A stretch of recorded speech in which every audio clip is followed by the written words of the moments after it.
Hello, in this video I'm going to be talking about rotation, specifically looking at torque. This video is a continuation of the previous problem, number 17, so I highly suggest that you go watch that video before this one as I talk about rotational kinematics as well as angular momentum and moment of inertia in depth in that video.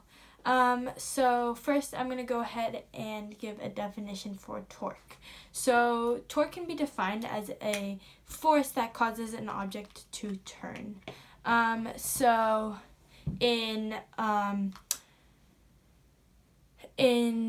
non-rotational kinematics, torque, the equivalent you could say is force. So torque is written by the symbol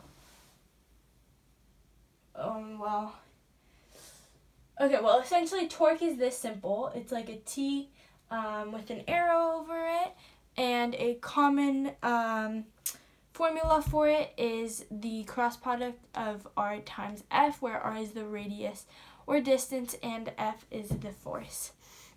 Torque can also be defined by the following formula, which is inertia times the angular acceleration. Both formulas work. It just depends on the information given in a problem.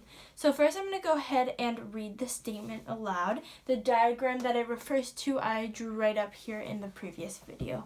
A solid disk of mass m and radius r is freely rotating horizontally in a counterclockwise direction with angular speed about a vertical axis through its center with negligible friction. The rotational inertia of the disk is mr squared divided by 2, which I wrote right here. A second and identical disk is at rest and suspended above the first disk with the centers of the two disks aligned, as shown in the figure above.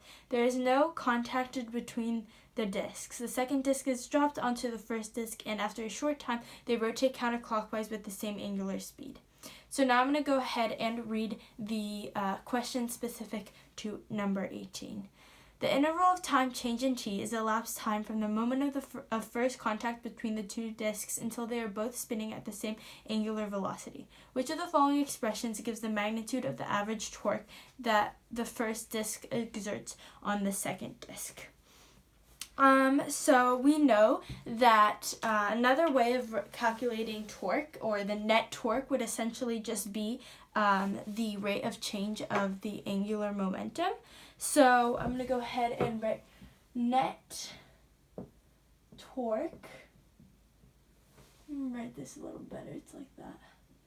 Net torque is going to be equal to the angular momentum, and remember angular momentum can be written as I times W, where I is the inertia and W is the angular velocity.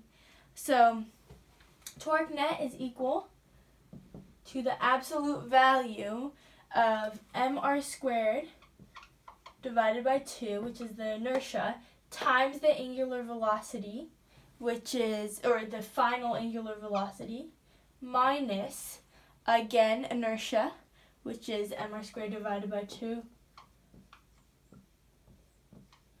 times the initial angular velocity. So if you simplify this out, you get mr squared divided by 2 times WF, which is the angular speed, the final angular speed minus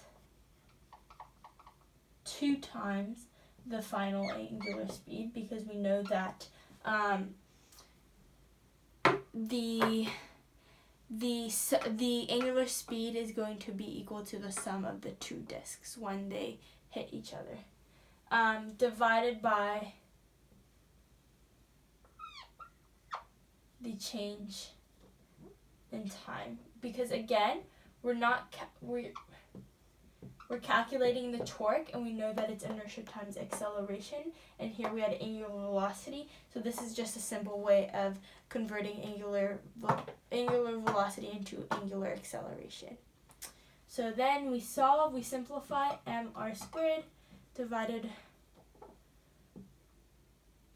squared times the final velocity is divided by 2 change in time.